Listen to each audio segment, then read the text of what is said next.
यह कहानी है एक इंसान की जिसने 438 दिन दुनिया के सबसे खतरनाक समंदर पैसिफिक ओशन में जिंदा रहने की जंग लड़ी, वर्ल्ड रिकॉर्ड बना और जब लौटा तो सीधे जेल पहुंचा। लेकिन क्यों? पैसिफिक ओशन दुनिया का सबसे बड़ा और बेरहम समंदर। अकेला ये समंदर 148 मिलियन स्क्वायर किलोमीटर में फैला है। इसमें गुम होना मतलब मौत से सामना। और इसी समंदर में फंसा था जोश, सल्वाडोर अल्वारेनगा, एक मछुआरा जिसकी किस्मत उसे बना देगी इतिहास का हिस्सा।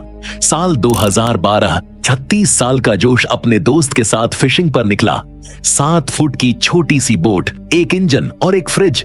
30 घंटे में वापस लौटने का प्लान था, लेकिन तभी एक भयानक तूफान उनकी तरफ बढ़ने लगता है।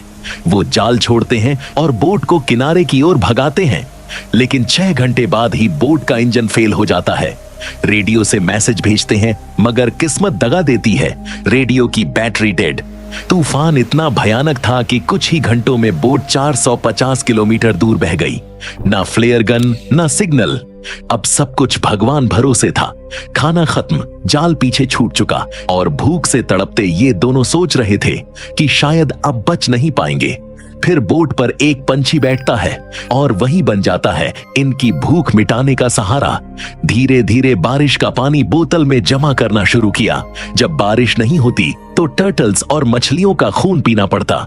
दिन बीतते गए, फिर हफ्ते और फिर महीने। 4 महीने बाद जोश का साथी ये टॉर्चर नहीं झेल सका और उसने सुसाइड कर लिया। अब जोश अकेला था। 6 महीने के बाद पहली बार एक कार्गो शिप दिखती है। उम्मीदें जागती हैं, पर शिप दूर से गुजर जाती है। सोचिए, 180 दिन से अकेला, भूखा, टूट चुका इंसान, और फिर भी वो हार नहीं मानता।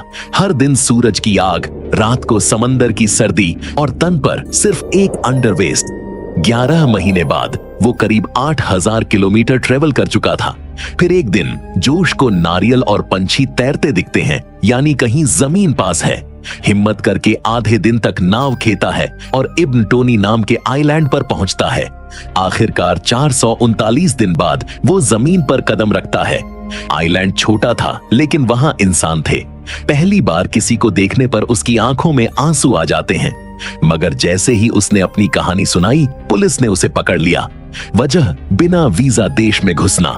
और फिर एक और झटका, उसके दोस्त के परिवार ने उस पर केस किया कि उसने अपने दोस्त को मारकर खा लिया। लेकिन जांच के बाद उसे क्लीन चिट मिलती है। बाद में जोश ने अपनी कहानी पर एक किताब लिखी, 438 दिन। एक ऐसी कहानी जो पूरी दुनिया को हैरान कर गई। जोश ने साबित कर दिया, अगर हिम्मत और जज्बा हो तो मौत को भी हराया जा सकता है।